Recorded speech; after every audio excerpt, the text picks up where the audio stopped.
মহাসড়কে দাপিয়ে বেড়াচ্ছে অবৈধ যানবাহন। এইসব যানবাহন নিষিদ্ধ হলেও পাবনার ঈশ্বরদী মহাসড়কে হরহামেশাই পুলিশের সামনেই চলছে এইসব 3 চাকার অবৈধ যানবাহন। আর এইসব অবৈধ যানবাহনকে পুঁজি করে আবারও চলছে চাঁদাবাজি, ঘটছে প্রাণহানি সহ নানা দুর্ঘটনা। বিস্তারিত প্রতিনিধি মোহাম্মদ রাসেল আলীর পাঠানো তথ্যচিত্রে দেখুন ডেস্ক রিপোর্ট। ঢাকা কুষ্টিয়া ও ঈশ্বরদী পাবনা মহাসড়কের ৩৬ কিলোমিটার পাকশী হাইওয়ে থানার অধীনে।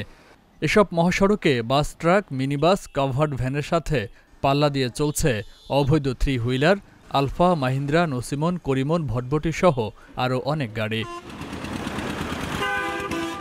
এসব যানবাহন শুধু পৌরসভাধীন সড়কে চলাচল করেই থামছে না, অনেক সময় দূরপাল্লার যাত্রীও বহন করছে। আবার সড়কে দাঁড়িয়েই যাত্রী তুলছেন অনেকে। কোনো ধরনের বাধা ছাড়াই চলছে এসব যানবাহন, ফলে ঘটছে ঘন ঘন দুর্ঘটনা, প্রাণ হারাচ্ছেন সাধারণ মানুষ। হরেন দিলে হরেন বোঝে না, কোনো ইন্ডিকেটার বোঝে না, কোনো লাইট বোঝে না, কোনো সিগন্যাল বোঝে না, এরা কোনো কিছুই বোঝে না আমাদের। এর জন্য আমাদের খুব সমস্যা হয় ওদের জন্য।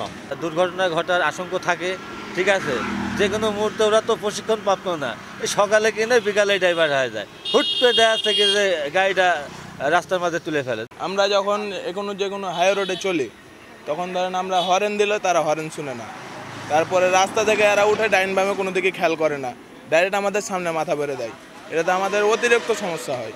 অনুসন্ধানে জানা গেছে পাকশী হাইওয়ে থানার পুলিশ কর্মকর্তাদের কাজে নিয়োজিত দালালের মাধ্যমে এসব নিষিদ্ধ যানবাহন থেকে 1 থেকে 3,000 টাকা করে মাসিক মাসোয়ারা নিচ্ছে হাইওয়ে পুলিশ।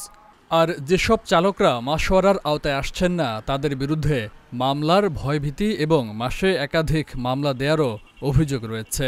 প্রতি মাসে ধরেন যে কোনো একটা হিসাব চাঁদা চাইছে, চাঁদা আমরা না দেওয়ার কারণে হাইওয়ে পুলিশ আমাদের কাছে গাড়ি ধরেন, যেখানে সেখানে গাড়ি ধরে, সার্জেনে ধরে, হাইওয়ে পুলিশে ধরার জন্য গাড়ির মামলা ধরেন 5,000 10,000 করে মামলা দেয়। এইভাবে তো আমরা চলতে পারছি না।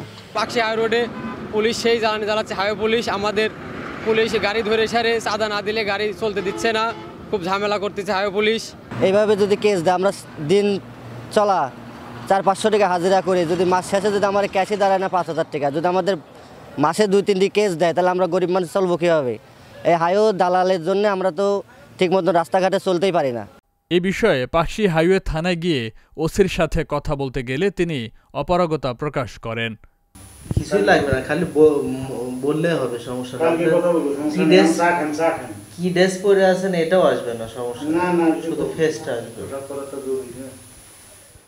প্রকাশ্যে হাইওয়ে পুলিশের সামনে দিয়ে হরহামেশা এসব অবৈধ যানবাহন চলাচল করলেও তারা কোনো ব্যবস্থা নিচ্ছেন না বলে দাবি সচেতন মহলের। অপরদিকে প্রতিদিন সকাল থেকে রাত পর্যন্ত এসব নিষিদ্ধ যানবাহন চলাচল করছে সড়কে, আর এ কারণে সড়কে ব্যাপক দুর্ঘটনা ঘটছে বলে মনে করেন স্থানীয়রা। Faisal Mahmud, channel S news desk.